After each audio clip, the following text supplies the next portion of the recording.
미국이 발칵 뒤집혔습니다. 지난 20년간 미국이 독점하던 중동 시장을 한국에게 전부 빼앗겼기 때문입니다. 중동 시장을 독차지하기 위해 한국의 무기 개발을 지속적으로 방해하던 미국이 부품 공급을 차단하기만 하면 한국은 절대 개발할 수 없다 라고 확신했죠. 하지만 단 3달 뒤 모든 게 뒤집혔습니다. 미국이 두려워하던 괴물 무기를 한국이 개발해낸 겁니다. 중동에 긴급 투입된 한국 무기는 이란의 자폭 드론 수백 대를 순식간에 전멸시켰고, 중동연합은 미국과의 계약을 파기하고 한국과의 계약을 선언했죠. 도대체 무슨 일이 벌어진 걸까요? 미국을 압도하고 중동을 평정한 K방산의 위력, 지금 시작합니다. 사흘 전 미국이 중동에서 쫓겨났습니다. 20년간 단 한 번도 흔들린 적 없던 18조 원짜리 독점 방산 계약이 하루아침에 파쇄기에 갈려나갔어요. UAE, 사우디, 카타르, 중동의 큰손 세 나라가 동시에 미국산 무기 대금 결제를 중단했습니다. 도대체 무슨 일이 벌어졌던 걸까요? 70억 원짜리 미국산 요격 미사일로도 못 잡던 드론대를 단돈 6만 원짜리 총알이 4분 만에 전멸시켜 버렸기 때문입니다. 그 무기를 만든 건 미국도 러시아도 아니었어요. 그건 바로 미국이 비웃던 대한민국이었죠. 저는 윌리엄 스털링, 미 국방부 산하 안보협력국 중동 무기 수출 통제국장이었습니다. 22년간 이 자리를 지키며 중동의 국방 예산을 미국 방산업체의 통장으로 흘려보내는 일을 해왔죠. 솔직히 말하겠습니다. 저는 그 파이프라인의 밸브를 쥔 사람이었어요. 동맹국이 피를 흘리든 국민이 드론에 죽어나가든 제 손목에 5천만 원짜리 시계는 한 번도 멈춘 적이 없었습니다. 그런데 3월 18일 그 시계를 제 손으로 쓰레기통에 던져야 했어요. 워싱턴의 쓸쓸한 바람 속에서 종이 상자 하나를 들고 펜타곤 정문을 나서면서 저는 뼛속까지 깨달았습니다.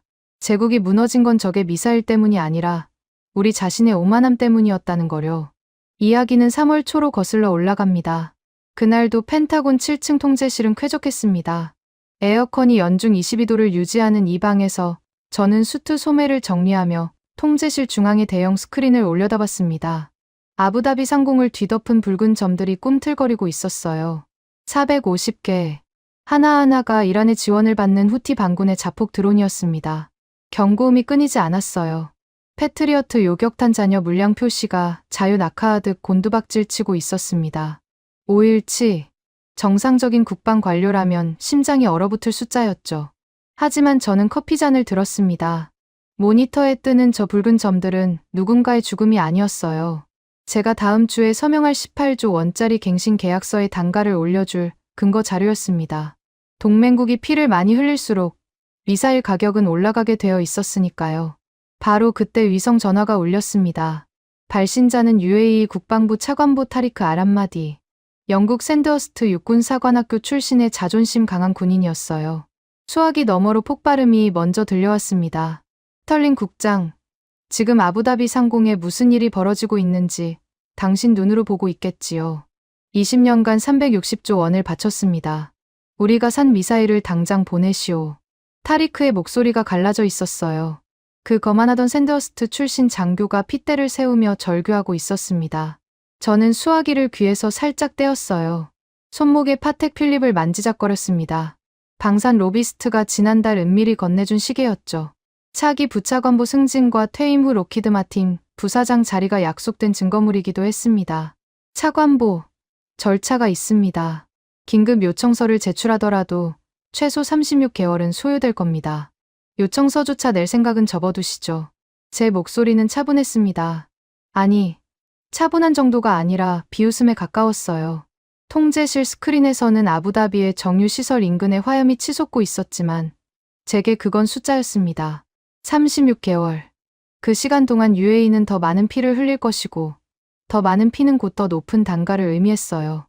타리크가 다시 외쳤습니다. 20년간 한 번도 결제를 밀린 적이 없다고. 이건 동맹에 대한 모독이라고. 저는 파텍 필립의 초침이 째깍거리는 소리를 들으며 대답했어요. 이건 비즈니스입니다. 차관보. 동맹의 목줄도 결국 숫자에 불과해요. 통신을 끊으려는 순간이었습니다. 통제실 뒤쪽 문이 열렸어요. 쿠바산 코이바 베이케 시가 냄새가 먼저 들어왔습니다.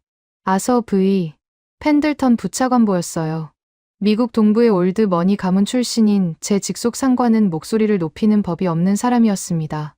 나긋나긋한 어조 뒤에 면도칼을 숨기는 군산복 합체의 진짜 악마였죠. 스털링, 잘하고 있어. 아서 부차관보가 시가 연기를 내뿜으며 제 어깨에 손을 얹었습니다. 아랍 놈들이 피를 좀 흠뻑 흘리게 내버려둬. 그래야 다음 주 18조 원짜리 갱신 계약서의 단가를 2배로 올려도 도장을 찍을 테니까. 의도적 방관이 공식 승인되는 순간이었어요. 저는 고개를 끄덕였습니다. 아니, 고개를 끄덕인 정도가 아니었어요. 안도했습니다. 제가 숨기고 있던 비밀이 한 겹 더 안전해졌으니까요. 사실 UAE로 긴급 투입되어야 할 패트리어트 150발은 12시간 전에 이미 사라진 상태였습니다. 제 승진 뒷거래를 위해 이스라엘 측 방산업자에게 몰래 선적 문서를 위조해서 빼돌렸거든요. 그래서 타리크가 아무리 절규해도 보내줄 물량 자체가 없었던 겁니다. 36개월을 기다리라는 건 시간 벌기가 아니라 은폐였어요. 제 손이 떨려야 정상이었습니다. 하지만 떨리지 않았어요. 22년간 이런 일에 너무 익숙해져 버렸으니까요. 화면 너머로 또 한 차례 폭발이 터졌습니다.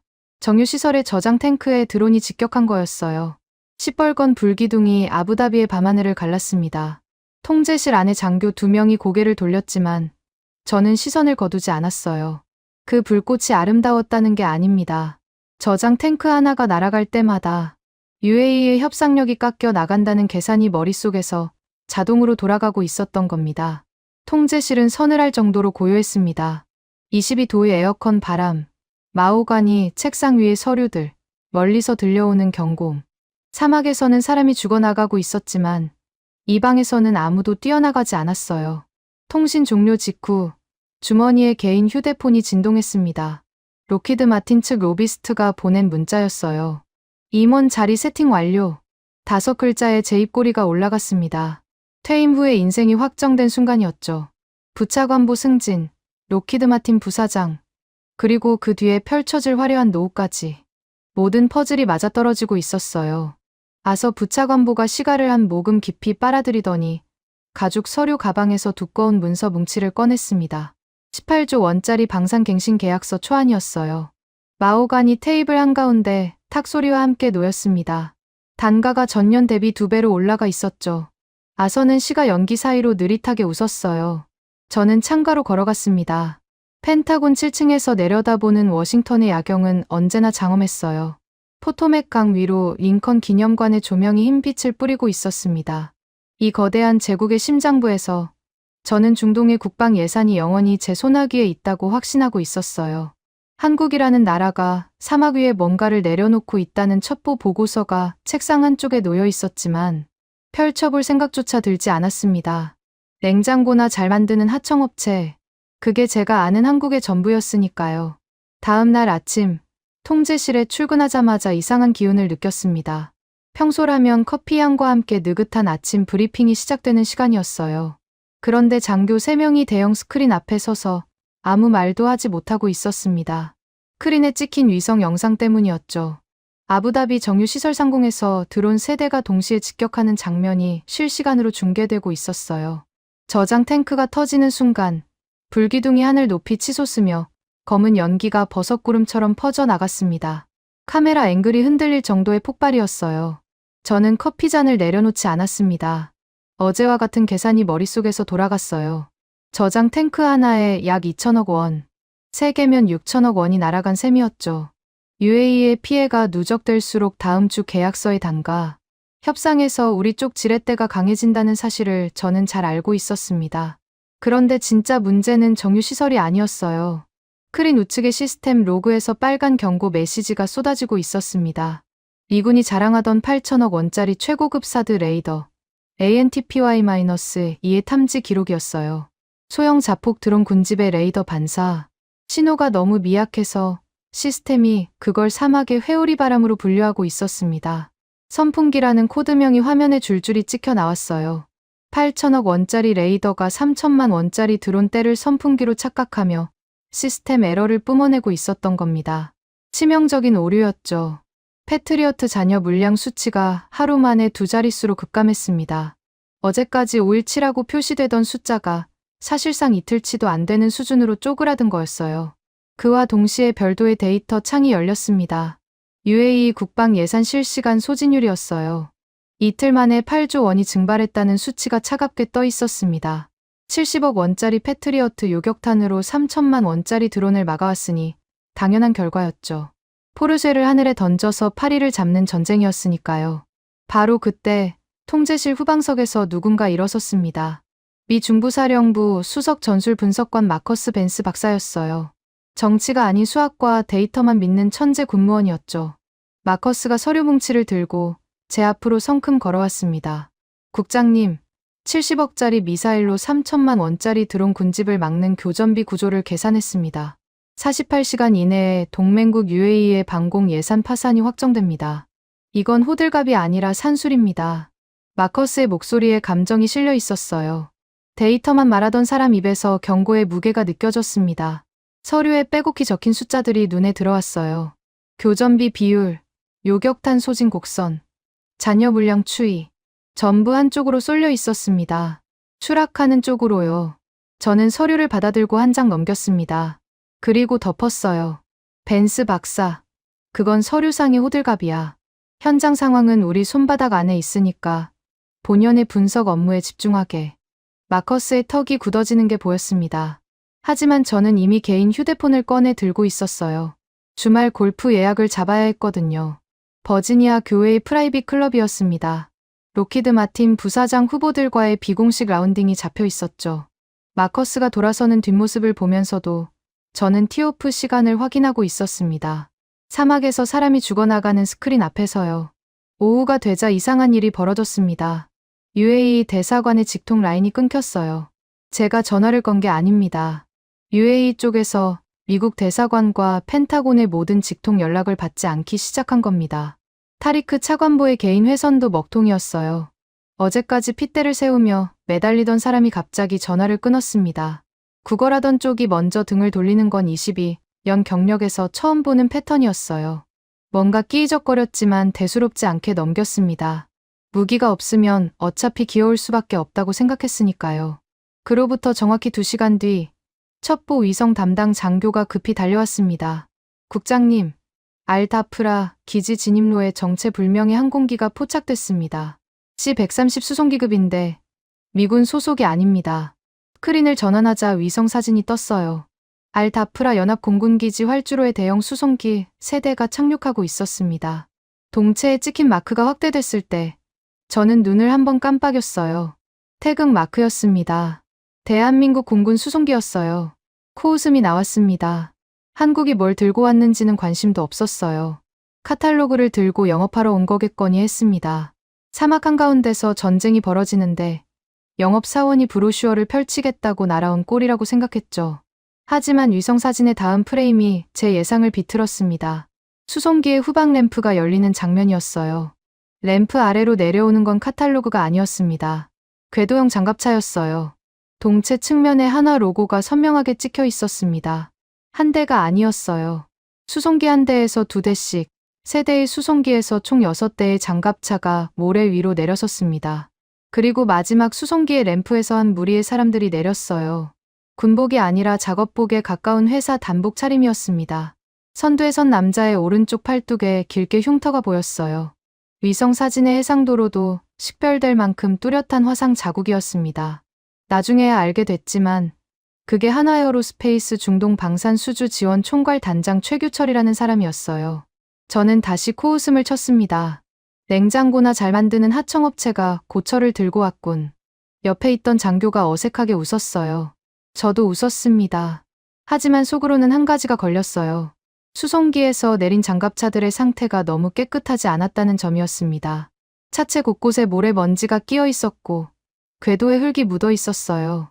전시장에서 끌고 온 신품이 아니라 어딘가에서 실제로 굴리던 장비를 급히 실어온 느낌이었죠. 나중에 확인된 사실입니다만 그 장갑차들은 카탈로그에서 뽑아온 영업용 샘플이 아니었어요. 한국군이 실제 훈련 중이던 현역 장비, 비오복합이라는 대공 무기 체계를 통째로 빌려서 사막에 내려놓은 겁니다.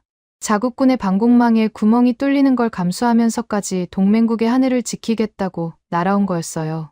그때 저는 그 무게를 전혀 몰랐습니다.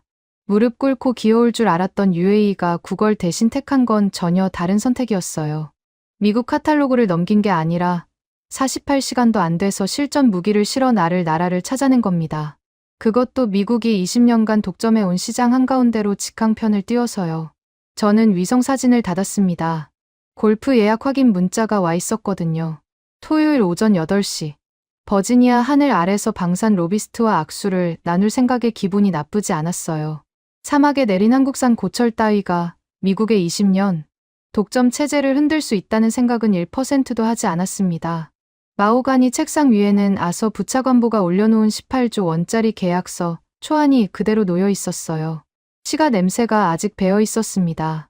다음 주면 저 계약서에 도장이 찍히고 중동의 돈은 다시 워싱턴으로 흘러들어 올 거라고 저는 의심 없이 믿고 있었어요. 하지만 제가 골프 예약을 확인하는 동안 사막 위에서는 한화 로고가 찍힌 장갑차 6대의 엔진이 동시에 걸리며 모래먼지를 뿜어 올리고 있었습니다. 그 엔진 소리를 저는 듣지 못했어요. 8,000km 떨어진 에어컨 바람 속에서 저는 아직 이 게임의 주인이라고 착각하고 있었으니까요. 이틀이 지났습니다. UAE 쪽의 침묵이 계속됐어요. 직통 라인은 여전히 먹통이었고 타리크 차관보는 물론이고 UAE 국방부 실무진 누구도 전화를 받지 않았습니다. 22년간 이 자리에서 온갖 아랍 국가들의 행태를 봐왔지만 구걸하다가 갑자기 잠수를 타는 패턴은 처음이었어요. 불안했느냐고요. 아니었습니다. 오히려 속이 편했어요. 연락을 안 하는 건 돈이 떨어져서 체면 차리는 거라고 생각했으니까요. 조만간 두 손 들고 돌아올 거라고 확신했습니다. 그런데 3일째 되던 날 아침 통제실에 출근하자마자 보좌관이 달려왔어요. 국장님, 알다프라 기지에서 긴급 화상회의 요청이 들어왔습니다. 발신자가 한국 측입니다. 한국이라는 단어에 저는 미간을 찌푸렸습니다. 사흘 전 사막에 고철을 내려놓은 그 하청업체 말입니까? 화상회의를 요청할 자격이 있다고 생각하는 건지 의아했어요. 하지만 거절하면 오히려 제가 긴장하는 것처럼 보일 수 있었습니다. 저는 브리오니 수트 단추를 잠그고 넥타이를 매만지며 회의실로 향했어요. 화상 장비가 연결되는 동안 커피를 한 모금 마셨습니다. 스크린이 켜졌어요. 알다프라 기지의 회의실이 비쳤습니다. 섭씨 43도의 사막 한가운데였지만 화면 속 인물의 표정에는 땀 한 방울 보이지 않았어요. 목깃이 빳빳한 회사 단복 차림의 남자가 카메라 정면을 똑바로 응시하고 있었습니다. 오른쪽 팔뚝에 긴 화상 흉터가 단복 소매 아래로 살짝 드러나 있었어요. 최규철, 한화에어로스페이스 중동 방산 수주 지원 총괄 단장이라고 자신을 밝혔습니다. 옆에는 날카로운 무태안경을 쓴 남자가 낡은 가죽 서류 가방을 무릎 위에 올려놓고 앉아 있었어요. 오세창이라는 수석 법무 책임자였습니다. 저는 의자 등받이에 깊숙이 기대며 먼저 말문을 열었어요. 시간이 많지 않으니 단도직입적으로 말하겠습니다. 미군 전술 데이터 링크 LN-16 접근권 문이라면 심사 절차만 최소 한 달입니다. 그 전까지는 귀측의 장비가 우리 방공망에 연동될 방법은 없어요. 선을 그은 겁니다. 미군 데이터 링크 없이는 사막에서 제대로 된 방공 작전이 불가능하다는 건 상식이었으니까요. 한 달이라는 시간을 던져놓으면 한국 측이 알아서 꼬리를 내릴 거라고 봤습니다. 어차피 우리 레이더에 기생해야 눈을 뜰 수 있는 처지 아니겠습니까? 최규철 단장이 입을 열었습니다. 목소리가 낮았어요. 감정이 실려있지 않았습니다. 정확히 말하면 감정이 없는 게 아니라 감정을 쓸 이유가 없다는 듯한 톤이었어요. 스털링 국장, 오해가 있으신 것 같아서 정정하겠습니다. 정정이라는 단어가 귀에 걸렸습니다. 미합 중국 국방부 국장에게 정정이라니요. 저는 커피잔을 내려놓으며 스크린을 노려봤어요. 최 단장은 표정 하나 바꾸지 않고 서류 가방을 열었습니다. 서류 가방 안에서 노란색 봉투가 나왔고 봉투 안에서 문서 한 부가 꺼내졌어요. 대한민국 국방부의 직인이 찍힌 공식 문서였습니다. 최 단장이 그 문서를 카메라 앞에 천천히 들어 올렸어요. 본 파견팀은 미군 방공망의 연동을 요청하러 온 것이 아닙니다. 본 문서의 제1항을 읊겠습니다. 최 단장의 시선이 문서로 내려갔습니다. 제1항, 미 중부사령부 전술 데이터 링크의 한화 시스템 연동에 대한 즉각적인 서면, 승인을 요구합니다. 요구. 그 단어가 스피커를 타고 회의실에 울렸을 때 저는 등받이에서 등을 뗐습니다. 방산수주 영업팀이 미국 국방부에 대고 요구라는 단어를 쓰는 걸 22년 만에 처음 들었거든요. 최 단장이 이어갔어요. 제2항. 귀측이 본항의 승인을 거부할 경우 비호복합 1단계. 독자 교정권 및 자체 탐지망 전개가 무조건적으로 발동됩니다. 독자 교정권이라는 말에 옆자리에 보좌관이 고개를 돌려 저를 봤습니다. 저도 순간 귀를 의심했어요. 미군의 승인 없이 독자적으로 교전하겠다는 겁니까? 중동에서 미국의 허락 없이 반공 작전을 수행한 나라는 20년간 단 한 곳도 없었습니다. 그런데 최 단장은 거기서 멈추지 않았어요. 제3항. 본 문서 수령 후 48시간 이내에 귀측이 미응답할 경우 교전 통제권은 한국 시스템으로 자동 전환됩니다. 이것은 허락을 구하는 서류가 아닙니다. 48시간. 그 숫자가 회의실 공기를 얼려버렸습니다. 최 단장의 목소리는 처음부터 끝까지 같은 음량이었어요. 한 톤도 올라가지 않았고 한 톤도 내려가지 않았습니다. 협박이나 호소가 아니었어요. 통보였습니다. 이미 결정된 사항을 읽어주는 것에 가까웠죠. 제 안에서 뭔가가 끌어올랐습니다. 마오간이 책상 앞에서 아랍 왕족들이 고개를 숙이는 걸 봐온 사람한테 작업복, 차림의 한국인 엔지니어가 직인 문서를 들이밀며 48시간을 선언하다니요.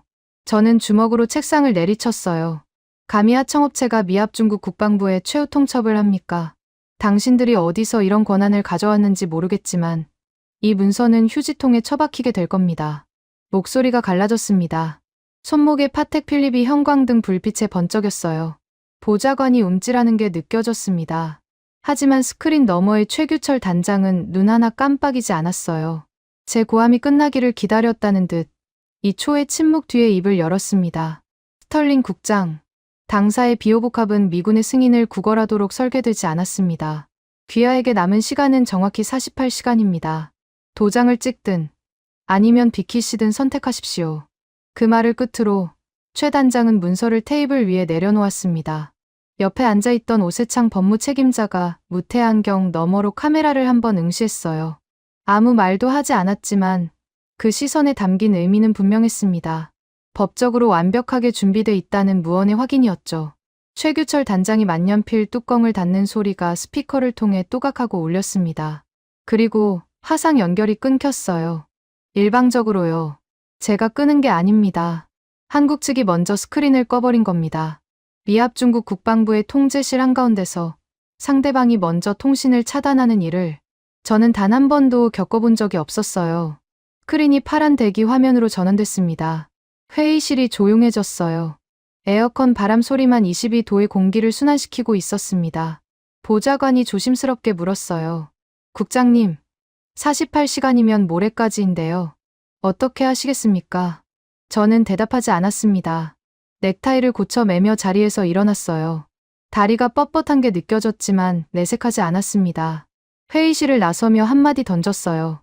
하청업체의 허세에 일일이 반응할 필요 없어. 48시간이고 뭐고 미군 레이더 없이 사막에서 뭘 할 수 있겠나. 복도를 걸으며 파텍 필립의 초침 소리에 귀를 기울였습니다. 째깍째깍. 그 소리가 유난히 크게 들렸어요. 48시간이라는 숫자가 머릿속에서 지워지지 않았습니다. 하청업체의 허세라고 단정했지만 최규철이라는 남자의 눈빛에는 허세와는 전혀 다른 무게가 실려 있었어요. 팔뚝에 화상 흉터가 자꾸 떠올랐습니다. 미사일 추진체 시험 중에 입은 상처라고 했던가요. 저렇게 흉터를 달고 있는 사람이 빈손으로 허세를 부리러 8,000km를 날아올 리가 없었습니다.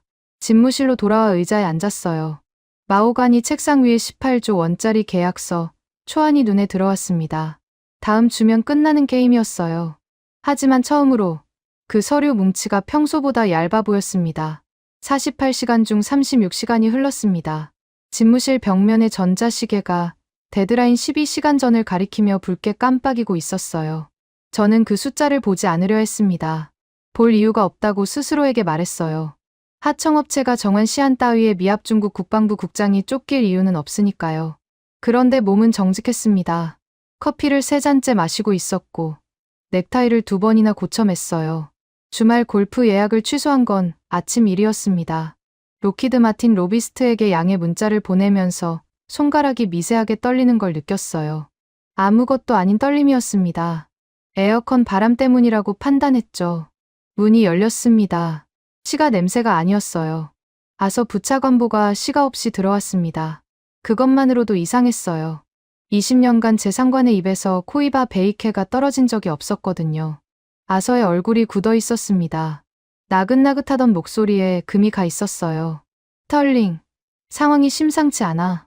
한국 측이 진짜로 독자 교전을 준비하고 있다는 첩보가 올라왔어. 저는 고개를 끄덕였습니다. 예상 범위 아니라고 대답하려는 순간 아서가 한 발 더 다가왔어요. 무슨 수를 써서든 한국 무기의 실전 전개를 막아내.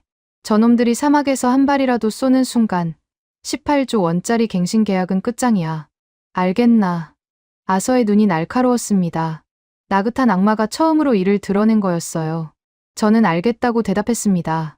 하지만 속으로는 공포가 차올랐어요. 한국 무기를 막아내라. 어떻게요? 48시간짜리 직인 문서를 들이밀고 돌아간 사람들을 말로 막을 수 있겠습니까?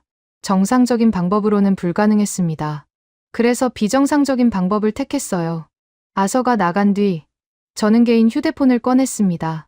공식 기록이 남는 직통 라인이 아니라 암호화된 사설 회선이었어요. 타리크 아람마디 차관보의 개인 번호를 눌렀습니다. 사흘간 먹통이던 번호였죠. 신호음이 3번 울렸을 때 예상과 달리 전화가 연결됐어요. 타리크가 받은 겁니다. 타리크 차관보, 윌리엄 스털링입니다. 솔직하게 말하겠습니다. 저는 목소리를 최대한 낮췄어요. 통제실이 아닌 집무실 안쪽, 창가 구석에서 벽을 보고 서서 말했습니다. 이스라엘로 보냈던 패트리어트 150발을 전량 돌려보내겠습니다. 내일 아침까지 아부다비에 도착시킬 수 있어요. 조건은 하나입니다. 한국 무기를 당장 철수시키십시오. 제 입에서 나온 말이었지만 스스로도 비열하다는 걸 알고 있었습니다. 이틀 전까지 36개월을 기다리라고 비웃던 사람이 이제 와서 내일 아침까지 보내주겠다며 구걸하고 있었으니까요. 하지만 선택지가 없었어요. 한국 무기가 사막에서 한 발이라도 쏘면 18조 원이 날아가고 18조 원이 날아가면 제 승진도 로키드 마틴 자리도 전부 끝이었습니다. 수화기 너머로 침묵이 흘렀어요. 타리크가 대답하지 않았습니다. 3초, 5초, 10초. 그 침묵이 이상했어요. 이틀 전까지 핏대를 세우던 사람이 미사일을 주겠다는 제안에도 아무 반응이 없었으니까요. 그때 수화기 너머로 미세한 전자음이 들렸습니다. 통화 연결이 전환되는 소리였어요. 타리크가 누군가에게 통화를 넘긴 겁니다. 스피커폰이 켜진 듯 약간의 울림이 섞인 목소리가 흘러나왔습니다. 한국어였어요. 그리고 곧바로 영어로 전환됐습니다. 스털링 국장, 방금 말씀하신 내용은 녹음되고 있습니다. 심장이 한 박자 멈추는 느낌이었어요. 목소리의 주인은 오세창이었습니다. 한국 측 수석 법무 책임자. 이틀 전 화상회의에서 무태안경 너머로 카메라를 응시하던 그 남자였어요. 귀측이 방금 제안하신 내용을 정리하겠습니다. 리압 중국 국방부 소속 국장이 정식 절차를 거치지 않은 비공식 채널을 통해 특정 무기 체계의 철수를 조건으로 긴급 군수 물자를 제공하겠다고 제안하셨습니다. 이것은 본 계약의 긴급 구호 원칙을 정면으로 위배하는 뇌물성 분할 지원에 해당합니다. 등에서 식은땀이 흘렀습니다. 녹음이라는 단어가 뇌를 관통했어요. 타리크가 처음부터 한국 측에 전화를 연결해 놓은 거였습니다. 제 뒷거래 제안이 실시간으로 녹음되고 있었어요. 저는 전화를 끊으려 했습니다. 하지만 오세창의 다음 문장이 제 손을 얼려버렸어요. 본 녹음 파일은 이미 한국 국방부와 UAE 국방부에 동시 전송되었습니다. 추가로 귀측 펜타곤 법무국에도 사본이 발송될 예정입니다. 스털링 국장, 지금 전화를 끊으셔도 이미 늦었습니다. 수화기를 든 채 벽을 보고 서 있었어요. 다리에 힘이 빠지는 게 느껴졌습니다. 오세창의 목소리가 이어졌어요. 그리고 한 가지 더 고지드립니다. 귀측이 제안하신 비공식 분할 지원은 본 계약의 긴급 구호 원칙 위배로 법적으로 원천 무효입니다. 본건에 대한 내용 증명은 10분 이내에 귀측 공식 이메일로 발송됩니다. 통화가 끊겼습니다. 제가 끊은 게 아니에요. 또 한국 측이 먼저 끊었습니다. 이번에는 화상회의가 아니라 제 개인 사설 회선에서 벌어진 일이었어요. 암호화된 채널이라고 믿었던 라인이 아무런 방어막도 되지 못한 겁니다. 정확히 10분 뒤 펜타곤 공식 이메일 서버에 내용 증명이 도착했습니다. 오세창 명의였어요. 제가 전화로 제안한 내용이 항목별로 정리되어 있었고 긴급 구호 원칙 위반으로 법적 원천 무효라는 판정이 한 줄 한 줄 박혀 있었습니다. 도망칠 구멍이 없었어요. 뇌물성 회유의 증거가 녹음 파일과 내용 증명이라는 이중 자물쇠로 잠겨버린 겁니다. 머릿속이 하얘졌습니다. 하지만 공포보다 분노가 먼저 치밀었어요. 이렇게 당할 수는 없었습니다. 아직 카드가 하나 남아 있었어요. 저는 집무실을 박차고 나와 복도를 미친 듯이 뛰었습니다. 브리온이 수트 자락이 펄럭였어요. 목적지는 미 중부사령부 통제실이었습니다. 통제실 문을 열어젖히자 대형 스크린 앞에서 장교들이 일제히 고개를 돌렸어요. 저는 숨을 몰아쉬며 명령했습니다. 당장 UAE 전역에 미군 레이더 스위치를 내려 모든 전술 데이터 연동을 강제 차단해. 통제실이 얼어붙었어요. 장교 하나가 되물었습니다. 국장님, 레이더를 끄면 알다프라 기지 주변이 완전한 블라인드 존이 됩니다. 우리 병력도 위험합니다. 내가 책임진다. 당장 실행해. 제 목소리가 통제실 전체에 울렸어요. 손이 떨리고 있었지만 주먹을 쥐어 감췄습니다. 장교가 망설이다 키보드에 손을 올렸어요. 화면 위에 레이더 아이콘들이 하나씩 꺼져갔습니다. 초록색 불빛이 회색이 검은색으로 바뀌었어요. 알다프라 기지 주변 반경 수십 킬로미터가 새까만 먹통으로 변했습니다. 저는 검은 화면을 노려보며 중얼거렸어요. 미군 레이더 없이 사막에서 뭘 할 수 있겠나. 한국의 고철 덩어리들은 눈이 멀었을 겁니다.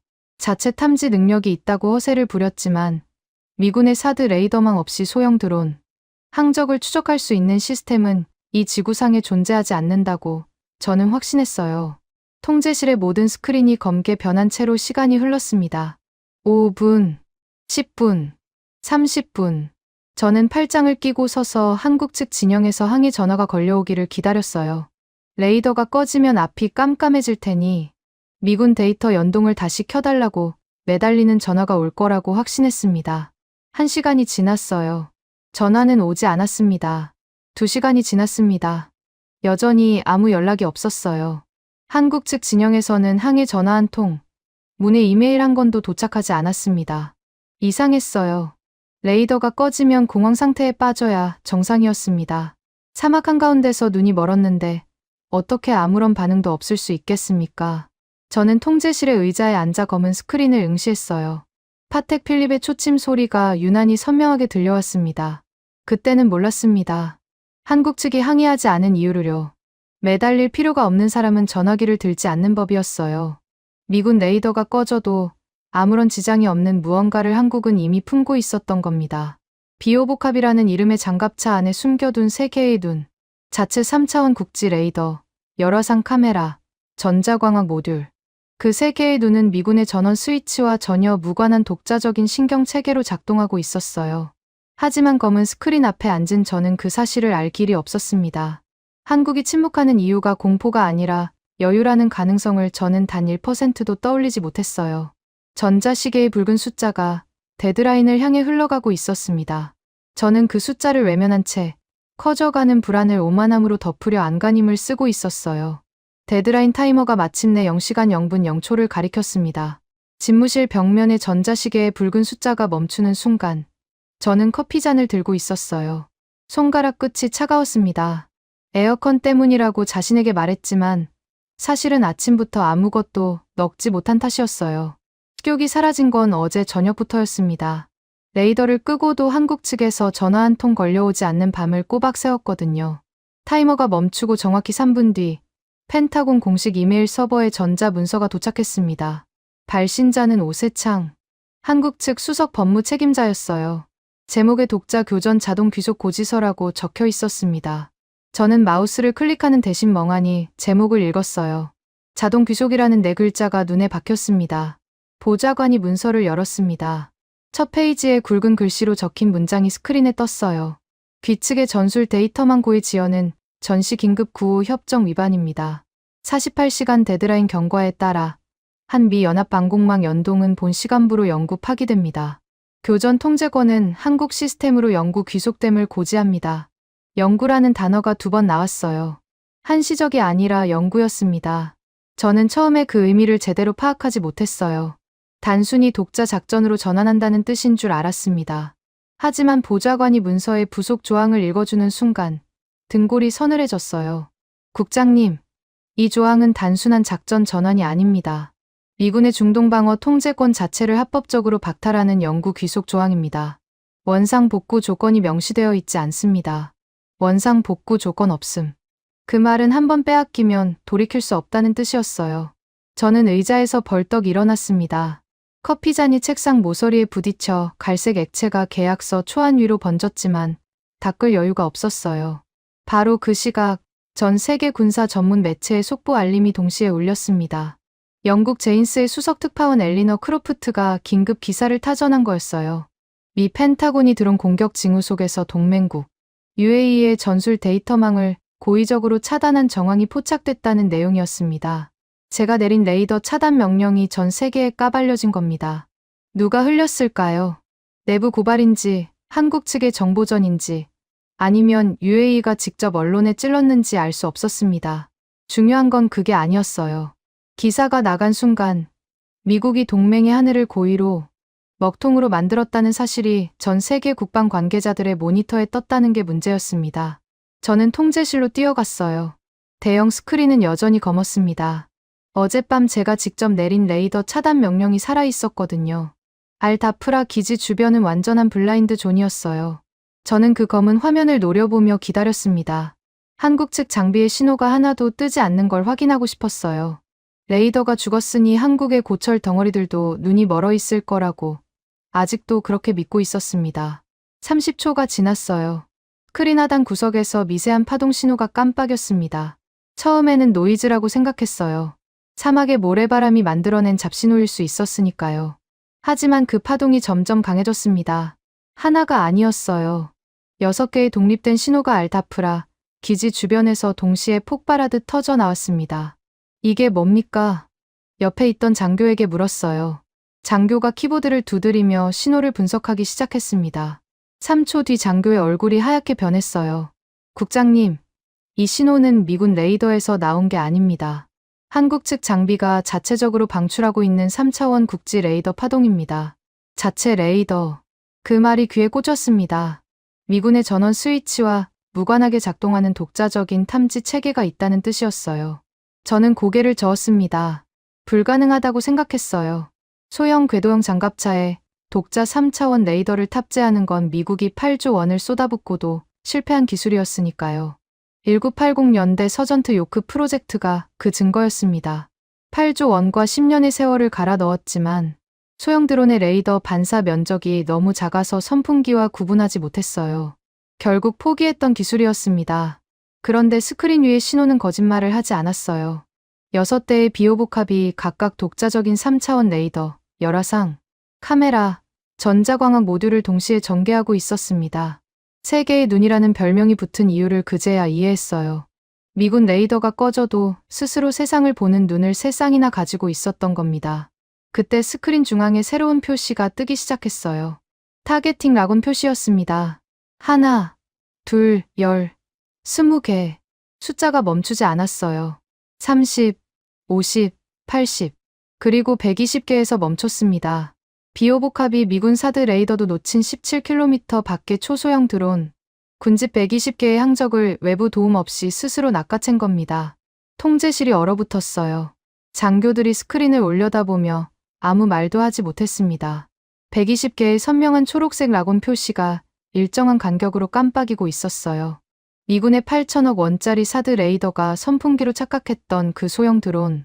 때를 320억 원짜리 장갑차가 정확히 식별하고 조준까지 완료한 겁니다. 뒤쪽에서 의자가 넘어지는 소리가 났어요. 마커스 벤스 박사가 벌떡 일어서며 소리쳤습니다. 한국은 애초에 우리 레이더 따위 필요 없었습니다. 처음부터요. 마커스의 목소리가 통제실 전체에 울렸어요. 20명 가까운 장교들이 동시에 저를 쳐다봤습니다. 레이더를 끄라고 명령한 사람. 한국이 장님이 될 거라고 장담한 사람. 그 사람이 바로 저였으니까요. 손에 들고 있던 펜이 미끄러졌습니다. 몽블랑 최고급 라인이었어요. 바닥에 떨어지며 딸깍 소리를 냈습니다. 저는 그 펜을 줍지 못했어요. 무릎에 힘이 빠져 있었거든요. 스크린 위에서 120개의 라곤 표시가 변함없이 깜빡이고 있었습니다. 한국이 사막 한가운데서 미군의 허락 없이, 미군의 장비 없이, 미군이 실패한 기술을 완성하여 독자적으로 하늘에 눈을 뜬 거였어요. 제가 내린 레이더 차단 명령은 한국을 무력화시키려는 공격이었습니다. 하지만 결과적으로 그 명령은 한국의 독자 능력을 전 세계에 증명해주는 무대 조명이 되어버렸어요. 미군 레이더가 꺼진 칠흑 같은 사막에서 한국의 세계의 눈만이 환하게 빛나고 있었으니까요. 제 손으로 제 무덤을 판 셈이었습니다. 전자시계의 붉은 숫자가 멈춰 있었어요. 데드라인은 이미 지났고 영구 귀속 고지서는 발송됐고 한국의 장비는 스스로 각성했습니다. 되돌릴 수 있는 건 아무것도 없었어요. 저는 검은 스크린과 120개의 초록색 라곤 표시 사이에 서서 22년간 쌓아온 모든 확신이 한꺼번에 무너져 내리는 소리를 듣고 있었습니다. 통제실 구석에서 누군가 속삭이는 게 들렸어요. 8조 원으로 못 만든 걸 320억으로 만들었다고요. 컨테이너에서 컵라면 먹으면서요. 누구의 입에서 나온 말인지 확인할 여유가 없었습니다. 하지만 그 한마디가 가슴팍 한가운데를 정확하게 찔렀어요. 미국의 8조 원짜리 교만과 한국의 320억 원짜리 뚝심. 그 차이가 지금 이 스크린 위에 120개의 초록 불빛으로 증명되고 있었습니다. 120개의 라곤 표시가 스크린 위에서 깜빡인 지 정확히 7분 뒤였습니다. 알다프라 기지 주변의 대기 감시 센서가 새로운 항적을 포착했어요. 이란제 샤헤드 자폭 드론이었습니다. 한 대가 아니었어요. 수평선 너머에서 까만 점들이 때를 지어 밀려오고 있었습니다. 스크린에 찍힌 숫자가 올라갔어요. 20, 40, 70, 90, 그리고 120에서 멈췄습니다. 하루 450대 중 첫 번째 물결이 고도 3km 이내에 저고도로 밀고 들어오는 거였어요. 통제실의 공기가 달라졌습니다. 장교들의 얼굴에서 혈색이 빠졌어요. 미군 레이더는 제 명령으로 꺼진 상태였고 패트리어트 요격탄은 이미 바닥을 드러낸 지 오래였습니다. 미합 중국 군대가 이 사막에서 쏠 수 있는 건 아무것도 없었어요. 70억 원짜리 방패가 전원이 꺼진 채 멈춰 서 있는 겁니다. 스크린 한쪽에 알다프라 기지 현장 영상이 떴어요. 미 육군 제32 방공포병여단 소속 패트리어트 포대장 된 코알스키 대위의 헬멧 카메라 영상이었습니다. 화면이 흔들렸어요. 코알스키 대위가 벙커 안에서 몸을 웅크리고 있었습니다. 모래를 뒤집어 쓴 군복, 계기판의 탄약 표시가 0을 가리키는 스크린, 그리고 부하들의 눈에 서린 공포. 코알스키 대위가 헬멧 바이저를 내리며 눈을 감았어요. 죽음을 준비하는 군인의 얼굴이었습니다. 사막의 먼지 냄새와 땀 냄새가 화면을 통해서도 전해지는 것 같았어요. 저는 그 영상을 보면서도 가슴이 아프지 않았습니다. 아니, 아프지 않은 척했어요. 코알스키 대위는 현장에서 죽어가는 진짜 군인이었고 저는 8,000km 떨어진 에어컨 바람 속에서 커피잔을 쥐고 있는 관료였으니까요. 같은 제복을 입었지만 같은 전쟁을 하고 있지는 않았습니다. 드론 군집이 알다프라 기지 반경 17km까지 접근했어요. 스크린에서 붉은 점들이 기지를 향해 쏟아져 내리는 형상이었습니다. 7분 뒤면 기지 상공에 도달할 거라는 예측 경로가 떴어요. 통제실의 누군가가 낮은 목소리로 기도를 중얼거렸습니다. 바로 그 순간이었어요. 현장 영상의 화면이 흔들리더니 코알스키 대위의 벙커 바깥에서 엔진 소리가 들려왔습니다. 한 대가 아니었어요. 6대의 궤도형 장갑차가 시속 60km로 모래 언덕을 타고 올라가며 진영을 잡는 장면이 카메라에 잡혔습니다. 차체 측면에 한화 로고가 선명했어요. 비오복합이었습니다. 미국이 1980년대에 8조 원을 쏟아붓고 포기했던 그 기술이 320억 원짜리 장갑차 위에서 모래 먼지를 뿜으며 살아 움직이고 있었어요.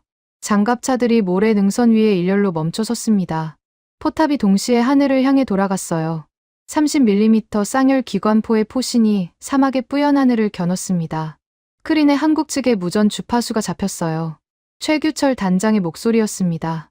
짧았어요. 단어 2개였습니다. 사격 개시. 그 무전 서명이 떨어지는 순간 6대의 비오복합이 일제히 불을 뿜었습니다. 30mm 쌍열 기관포가 분당 1200발의 철갑소위탄을 하늘로 쏟아올렸어요. 소리가 먼저 왔습니다. 통제실 스피커를 통해 전해지는 그 소리는 제가 22년간 들어본 어떤 무기 사격음과도 달랐어요. 연속적인 폭음이 아니라 공기 자체를 찢어버리는 듯한 금속성 포효였습니다. 사막의 밤하늘이 붉은 궤적으로 갈라졌어요. 한 발에 6만 원. 치킨 한 마리 값이었습니다. 그 6만 원짜리 철갑소위탄이 3천만 원짜리 자폭 드론의 동체를 관통하는 데 걸린 시간은 0.3초였어요. 드론이 공중에서 터졌습니다. 폭죽처럼요. 아니, 폭죽보다 허무하게 산산조각이 났어요. 70억 원짜리 패트리어트 요격탄이 잡아야 했던 표적을 치킨 갑자리 총알이 박살내고 있었습니다.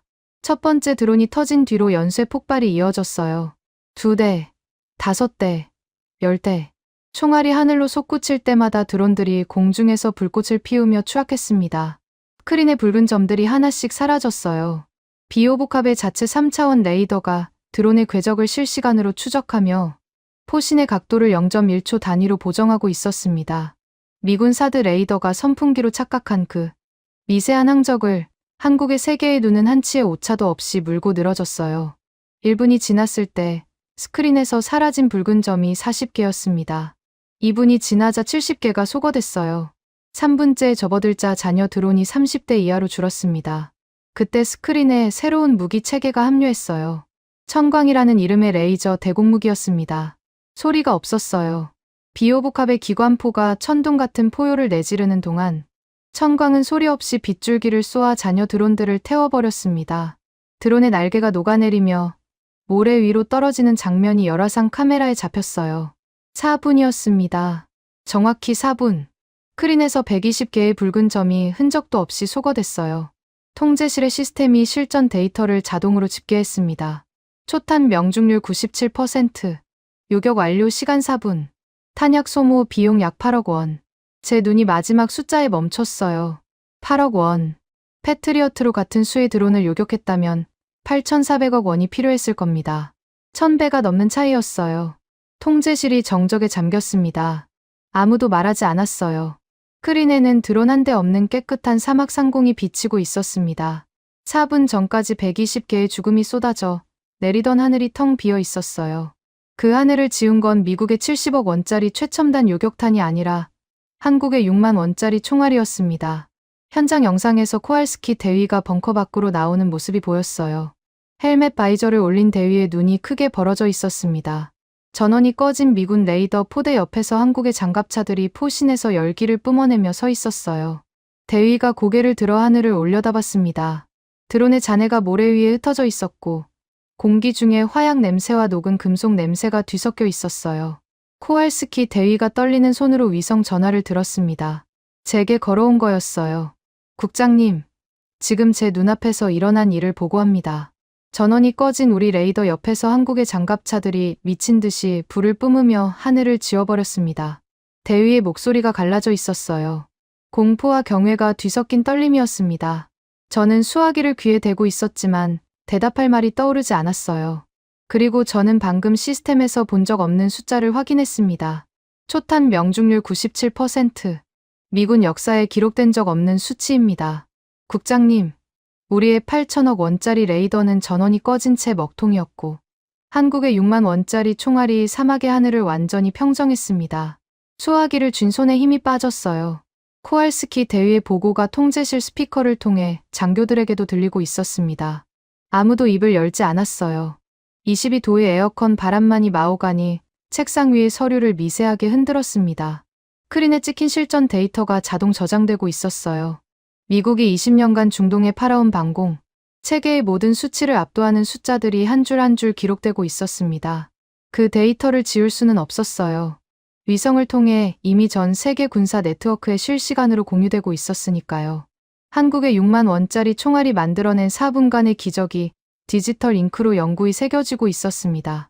저는 스크린을 바라보며 서 있었어요. 다리에 힘이 없었지만 주저앉을 수는 없었습니다.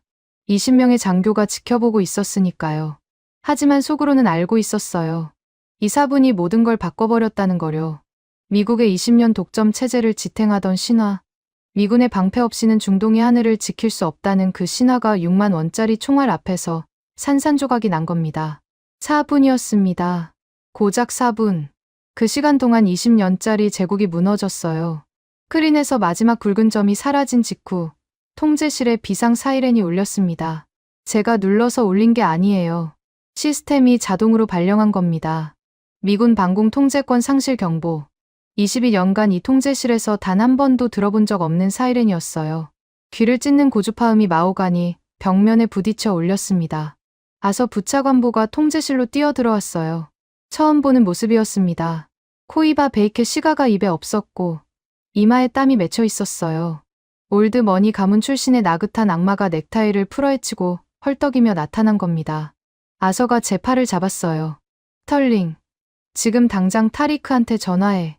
아직 갱신 계약 서명 전이야. 수습할 수 있어. 아서의 목소리가 떨리고 있었습니다.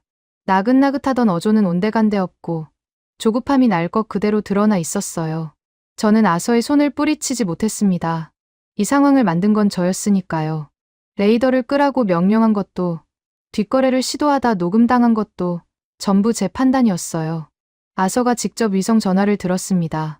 타리크 아람마디 차관보에게 연결하는데 30초가 걸렸어요. 이번에는 타리크가 전화를 받았습니다. 사흘간의 침묵을 깨고 받은 거였죠. 아서가 스피커폰을 켰어요. 통제실의 장교들이 숨을 죽였습니다. 타리크 차관보, 아서 펜들턴입니다. 이스라엘로 돌렸던 패트리어트 물량을 전부 돌려보내겠습니다. 전부요. 거기에 추가로 사드 레이더 업그레이드 패키지까지 무상으로 제공하겠습니다. 원하는 걸 다 드리겠습니다. 부차관보의 입에서 원하는 걸 다 주겠다는 말이 나왔어요. 이틀 전까지 피를 흠뻑 흘리게 내버려 두라고 지시하던 사람이 이제는 무상이라는 단어까지 꺼내며 매달리고 있었습니다. 저는 옆에 서서 그 광경을 지켜봤어요. 제국의 부차관보가 아랍 차관보에게 구걸하는 모습이 현실이 아닌 것 같았습니다. 수화기 너머에서 이상한 소리가 들렸어요. 기계음이었습니다. 윙윙거리는 모터 소리와 함께 종이가 빨려 들어가는 날카로운 마찰음이 스피커를 타고 흘러나왔어요. 저는 처음에 그 소리가 뭔지 몰랐습니다.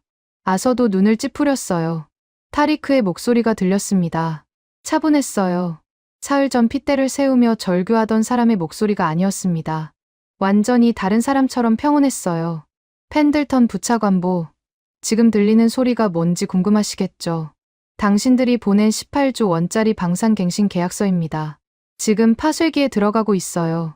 종이가 갈리는 소리가 스피커를 통해 통제실 전체에 울렸습니다. 찢어지고, 씹히고, 분쇄되는 소리였어요. 아서의 얼굴에서 핏기가 빠졌습니다. 저도 다리에 힘이 풀리는 걸 느꼈어요. 18조 원짜리 계약서가 물리적으로 파쇄되는 소리를 실시간으로 듣고 있었습니다. 파쇄기 소리가 멈췄어요. 타리크가 다시 입을 열었습니다. 스털링, 듣고 있겠지요. 20년간 당신들 배를 불려준 18조 원의 호구 짓은 오늘부로 끝났습니다. 우리 하늘의 통제권은 단 48시간 만에 자국군 훈련, 장비까지 빼서 달려와 준 진짜 형제, 대한민국의 전면 위임합니다. 진짜 형제, 그 단어가 가슴팍에 모처럼 박혔어요. 20년간 360조 원을 바친 동맹에게 미국은 비즈니스라고 말했습니다. 하지만 48시간 만에 자국군 방공망에 구멍을 뚫어가면서까지 달려온 한국에게 타리크는 형제라는 단어를 쓴 거였어요. 돈으로 산 동맹과 피로 증명한 형제. 그 차이가 지금 이 전화 한 통에 담겨 있었습니다. 아서가 수화기를 움켜쥐며 다시 말을 이으려 했어요. 하지만 타리크가 먼저 끊었습니다. 화상 카메라가 연결되어 있었다면 봤을 겁니다. 타리크의 책상 옆에 최규철 단장이 앉아있는 장면을요. 나중에 확인된 사실이었지만 타리크가 파쇄기를 돌리는 그 시각에 최 단장은 이미 한국 방산 시스템 도입에 관한 18조 원 규모의 전자 계약서에 서명을 완료한 상태였어요. 파쇄기에 미국 계약서가 갈리는 동안 같은 방에서 한국 계약서에 도장이 찍히고 있었던 겁니다. 서명과 동시에 18조 원의 예산이 이동했습니다. 미국 방산업체의 계좌가 아니라 한국 컨소시엄 계좌로 실시간 송금이 완료됐어요. 20년간 워싱턴으로 흘러들던 돈줄이 서울로 방향을 틀었습니다. 제 듀얼 모니터에 붉은색 팝업이 뜨기 시작했어요. 계약 취소 통보, 예산 동결 통보, 협력 중단 통보. 하나가 아니었습니다. 줄줄이 쏟아졌어요. 팝업이 팝업을 덮고 그 위에 또 팝업이 겹쳤습니다. 그리고 UAE만이 아니었어요. 도미노가 시작된 겁니다. UAE의 공식 성명이 나간 지 정확히 1시간 뒤 사우디 국방부가 움직였습니다. 미국산 레이더 구매 법안을 즉각 폐기한다는 긴급 고시가 떴어요. 사우디가 단독으로 판단한 게 아니었습니다. 한국의 비호복합이 4분 만에 120대를 전멸시킨 실전 데이터가 중동 전역의 국방부 서버에 공유된 직후의 반응이었어요. 97%라는 숫자가 아랍 국방 장관들의 회의 테이블을 뒤집은 겁니다. 사우디에 이어 카타르가 쐐기를 박았어요. 당일 오후 예정되어 있던 미국 무기 대금 결제가 전면 중단됐습니다. 수십억 달러 규모의 송금이 실행 직전에 동결된 거였어요. 카타르 국방부의 공식 사유는 단 한 줄이었습니다. 방공 체계 재평가 필요. 하지만 그 한 줄의 의미는 모두가 알고 있었죠. 미국산 무기에 더 이상 돈을 쓸 이유가 없다는 선언이었어요. 펜타곤 1인 전체가 마비됐습니다. 각국 대사관에서 쏟아지는 항해 전화와 계약 재검토 요청이 모든 회선을 점령했어요. 제 사무실 전화, 보좌관의 전화, 통제실의 비상 회선까지 전부 울려댔습니다. 받을 수가 없었어요. 받아서 뭐라고 대답하겠습니까? 미군의 방패가 사막에서 먹통이 됐고 한국의 총알이 그 자리를 채웠다는 사실을 부정할 수는 없었으니까요. 통제실 한가운데서 발소리가 다가왔습니다. 마커스 벤스 박사였어요. 서류철을 한 손에 들고 있었습니다. 제가 사흘 전에 서류상이 호들갑이라며 묵살했던 바로 그 교전비 분석 보고서였어요. 마커스가 제 앞에 서서 서류철을 탁 소리와 함께 내려놓았습니다. 제 경고를 호들갑이라 비웃으시더니 똑똑히 보십시오. 국장. 마커스의 눈이 차가웠어요. 데이터만 말하던 천재 분석관의 입에서 감정이 터져 나오고 있었습니다. 그 알량한 파텍 필립 시계 하나 챙기려다 한국의 치킨 한 마리가 총알에 미 국방부의 목줄이 통째로 뜯겨 나간 꼴을 말입니다. 통제실의 장교들이 전부 돌아봤어요. 마커스가 제 앞에서 대놓고 파텍 필립을 언급한 겁니다. 뒷거래의 상징을 공개석상에서 지목한 거였어요. 저는 대답하지 못했습니다. 입을 열면 목소리가 떨릴 것 같았어요. 마커스가 돌아서며 한마디 더 던졌습니다. 고작 6만 원짜리 총알에 18조 원짜리 제국이 박살난 꼴을 똑똑히 보십시오. 그 말이 통제실 전체에 울렸어요. 아무도 반박하지 않았습니다. 반박할 수가 없었어요. 스크린에는 미군의 엠블럼이 내려가고 통제권 상실이라는 알림이 붉게 전멸하고 있었으니까요. 저는 스크린을 올려다봤습니다. 20년간 미군의 엠블럼이 떠있던 그 자리가 비어 있었어요. 독점 시장이라는 거대한 댐이 단 하루 만에 무너져 내리는 굉음이 귓속에서 울렸습니다. 환청인지 현실인지 구분이 되지 않았어요. UAE의 18조 원이 날아갔고 사우디의 레이더 계약이 폐기됐고 카타르의 대금이 동결됐습니다. 하루 만에 벌어진 일이었어요. 파텍 필립의 초침이 째깍거렸습니다. 마커스의 말이 맞았어요. 이 시계 하나 챙기려다 제국의 목줄이 뜯겨 나간 겁니다.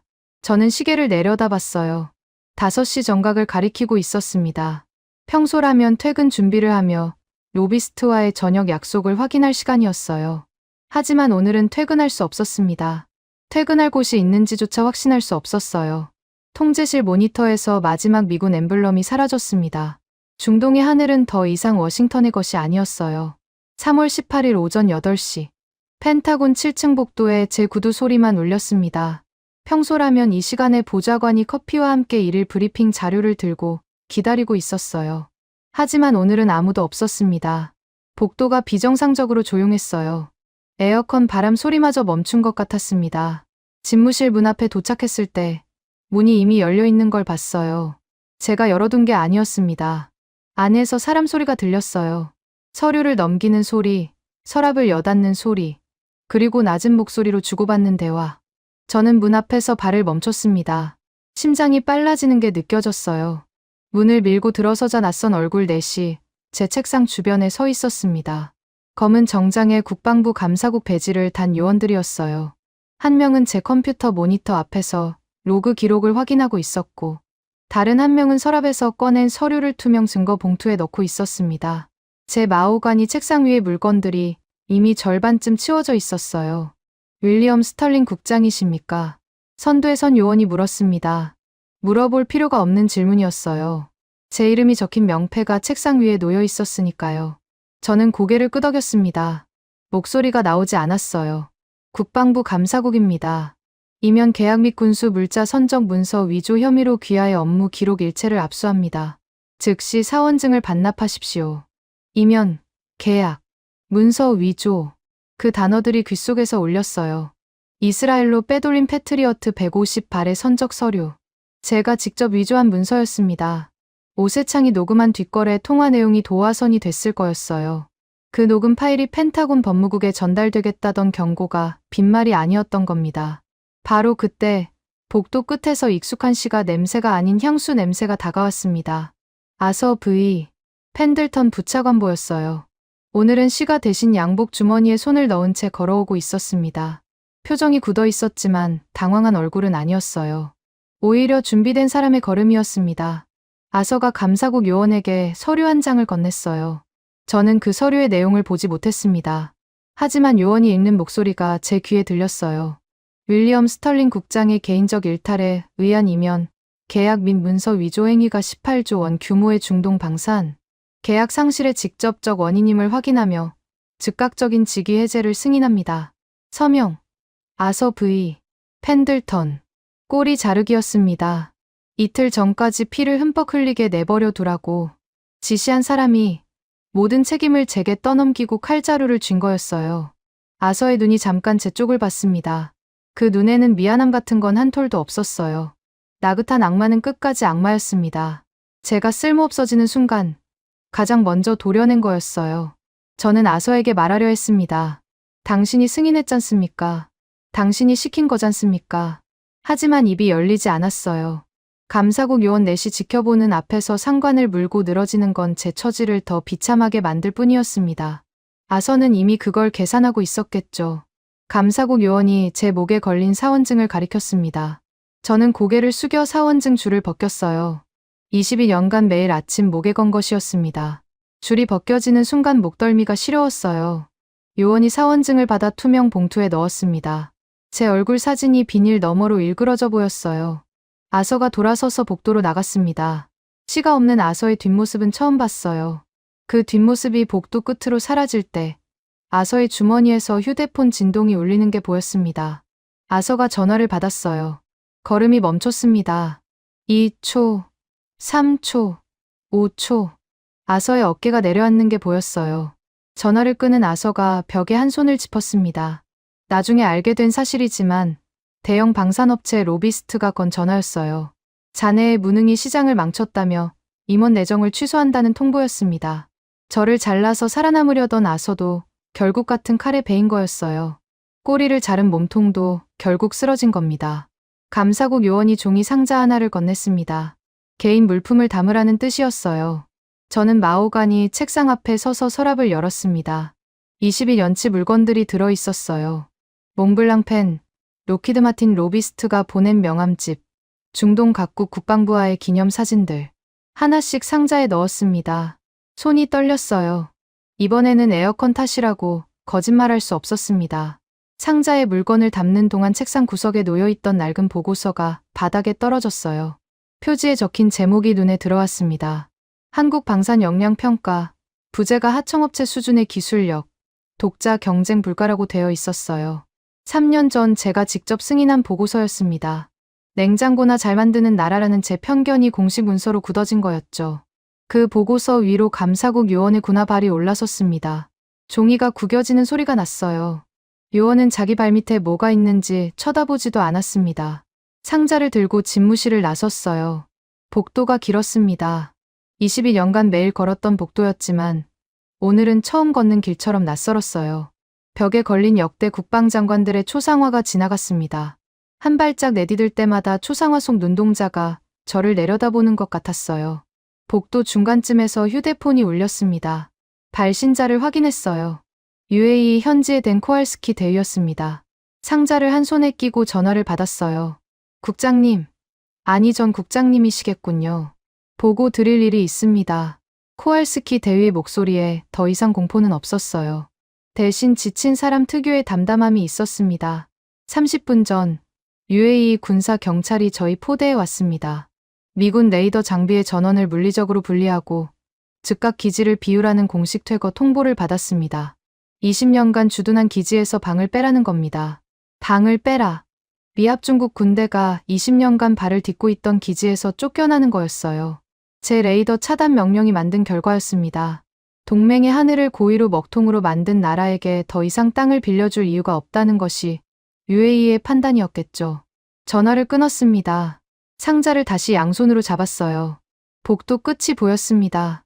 비상구 표시등이 초록색으로 깜빡이고 있었어요. 그 문을 나서면 엘리베이터 홀이고 엘리베이터를 타면 1층 로비이고 로비를 지나면 펜타곤 정문이었습니다. 22년간 매일 아침 들어온 문을 오늘은 마지막으로 나가야 했어요. 엘리베이터 안에서 손목에 파텍 필립을 내려다봤습니다. 8시 42분. 이 시계를 처음 봤던 날이 떠올랐어요. 로키드 마틴 로비스트가 워싱턴 시내의 고급 레스토랑 뒷방에서 건넨 거였습니다. 차기 부차관보 승진과 퇴임 후 부사장 자리, 그 약속의 증거물이었죠. 시계를 찬 순간부터 저는 공무원이 아니라 거래상이 된 거였어요. 동맹의 피를 담보로 숫자를 올리는 거래상. 1층 로비를 지나 정문으로 향했습니다. 경비병이 제 사원증을 확인하려다 멈칫했어요. 사원증이 없었으니까요. 감사국이 가져갔습니다. 저는 상자를 들고 있었고, 정장 차림이었고, 얼굴에 22년의 흔적이 남아 있었지만, 이제 이 건물에 들어올 자격이 없는 사람이었어요. 경비병이 동료에게 고개짓을 하더니 문을 열어줬습니다. 마지막 배려였겠죠. 펜타곤 정문을 나서는 순간 3월의 워싱턴 바람이 얼굴을 때렸어요. 차가웠습니다. 포토맥 강 쪽에서 불어오는 바람이었어요. 저는 계단 아래에서 멈춰 섰습니다. 상자를 내려놓고 손목에 파텍 필립을 풀었어요. 버클이 딸깍 소리를 내며 열렸습니다. 22년간 손목에서 떼어본 적 없는 시계였어요. 계단 옆에 쓰레기통이 있었습니다.